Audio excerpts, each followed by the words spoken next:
आपका हमारी आध्यात्मिक यात्रा में हार्दिक स्वागत है। आप सुन रहे हैं शिव महापुराण, जो सनातन धर्म के ही अनमोल ग्रंथों में से एक है।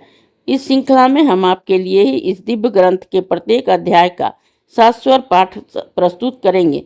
आइए इस ज्ञान और धर्म की ही यात्रा को आरंभ करें। भगवान महादेव की महिमा और उपदेश से ही सजी इस पावन कथा के साथ ही ओम नमः शिवाय। छठा अध्याय, पार्वती जन्म। ब्रह्मा जी कहते हैं कि इसके पश्चात मैना ने फिर गर्भ धारण किया। इससे मैना की बड़ी शोभा हुई। जिस प्रकार पृथ्वी के भीतर ही रत्न रहते हैं, उसी प्रकार पर्वतराज ने अपनी सगर्भा पत्नी को रत्न गर्भा बाना और उससे जिस जिस वस्तु की आकांक्षा की, पर्वतराज ने उनकी प्रसन्नता के लिए ही दिया। वैद्यों द्वारा भी गर्भ पुष्टि से के अनेकों उपचार किए। गिरिराज के प्रसन्नता की सीमा न रही। विष्णु आदि देवताओं ने आकर स्तुति की। प्राकृतिक दृश्यों की अपूर्व शोभा छा गई। सर्वत्र सुखदायक वायु बहने लगी। महात्माओं को सुख, किंतु दुष्टों का दुख हुआ। देवता आकाश में दुदुभी बजाते, फूलों की वर्षा करते और गंधर्व गीत गाते।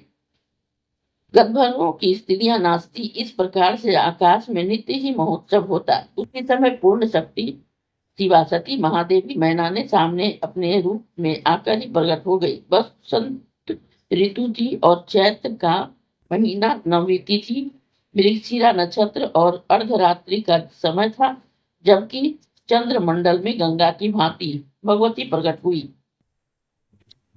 जैसे लक्ष्मी समुद्र में प्रकट हुई हो, उसी प्रकार मैना के पेट में भी भगवती प्रकट हुई। भगवती के प्रकट होने से शिव जी प्रसन्न हो गए और शुभ सूचक सुगंधित वायु बहने लगी। मेघ गर्जन के साथ ही जल वृष्टि और पुष्प वृष्टि भी हुई। हिमालय पर सभी कुछ उत्पन्न होने लगा और उस नगर के सारे दुखों का विनाश हो गया। तब विष्णु आदि सभी देवता प्रसन्न हो बड़े प्रेम से ही वह जगदम्बा का दर्शन करने आए और शिवा की बड़ी स्तुति की। देवताओं सहित ही ब्रह्मा जी ने अलग स्तुति की और स्वयं मैना ने भी हे जगदम्बे, हे महेशानी, यह कहकर उन शिवा की बड़ी स्तुति की और यह आग्रह किया कि महेशानी, अब तुम कृपा कर एक छोटी कन्या के रूप में हो जाओ।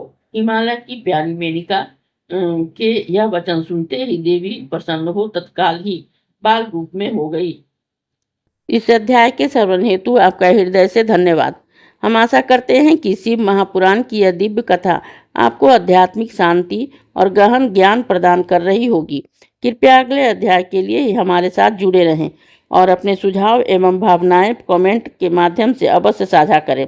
धर्म, भक्ति और ज्ञान की इस पावन यात्रा में आपका साथ हमारे लिए अत्यंत मूल्यवान है। ओम नमः शिवाय। यदि यह प्रस्तुति आपको पसंद आई हो, लाइक करें, कमेंट करें, सब्सक्राइब जरूर करें, बेल आइकॉन दबाना ना भूलें ताकि अगला अध्याय आपसे छूटे नहीं। और इस पावन ज्ञान को ही शेयर करें अपने परिवार और मित्रों तक।